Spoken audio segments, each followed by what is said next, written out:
Republic day parade में हर साल भारत की सैन्य ताकत की झलक दिखती है। इस दिन देश के न्यू एंड मॉडर्न वेपन्स का प्रदर्शन किया जाता है। 2026 में भी गणतंत्र दिवस परेड में कुछ ऐसा ही नजारा देखने को मिलेगा। इस साल भारत एक ऐसी मिसाइल दुनिया के सामने लाएगा जो अब तक किसी ने नहीं देखी है। यह है long range anti ship missile.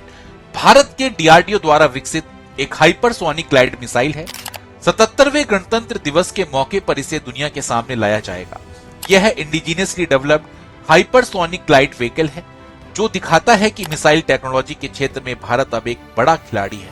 Long range anti ship missile Bharat की मैरीटाइम स्ट्राइक कैपेबिलिटीज को कई गुना बढ़ा देगी। यह एक advance boost glide hypersonic anti ship system है जिसे एयरक्राफ्ट कैरियर्स एंड वारशिप जैसे नेवल टारगेट्स को दूर से ही डिस्ट्रॉय करने के लिए बनाया गया है।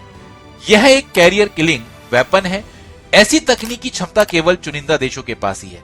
दुनिया के लिए यह भारत की एक बढ़ती ताकत का एक सिग्नल भी है। इसके विकास के साथ ही भारत, अमेरिका, रूस और चाइना जैसे देश के एलिट क्लब में भारत शामिल हो गया है। लॉन्ग रेंज एंटीशिप मिसाइल को समुद्र का नया प्रहरी भी कहा जा रहा है। डीआरडीओ ने इस मिसाइल को APJ Abdul Kalam missile complex में अलग अलग इंडस्ट्री पार्टनर्स के साथ मिलकर डेवलप किया है। यह मिसाइल कन्वेंशनल एंड न्यूक्लियर दोनों तरह के वारहेड ले जा सकती है। इसकी स्पीड मैक 10 की है। मौजूदा मिसाइल डिफेंस सिस्टम इसे ना तो ट्रैक कर सकते हैं ना ही रोक सकते हैं। यह दुश्मन के हाई वैल्यू नेवल टारगेट्स को 1500 किलोमीटर दूर से निशाना बना सकती है। भारत की नई long range anti ship missile को खास तौर से एंटी शिप रोल्स के लिए बनाया गया है।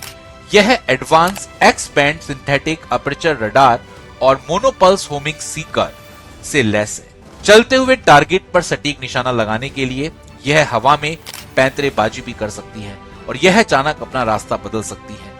यह मिसाइल इंडियन ओशन में भारत की ताकत को कई गुना बढ़ा देगी।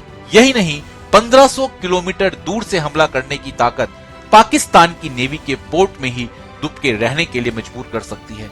शुरुआत में इसे तटरेखा के किनारे मोबाइल ऑटोनॉमस लॉन्चर्स पर तैनात किया जाएगा और भविष्य में इसे फ्रंटलाइन वॉरशिप में भी फिट करने की योजना है।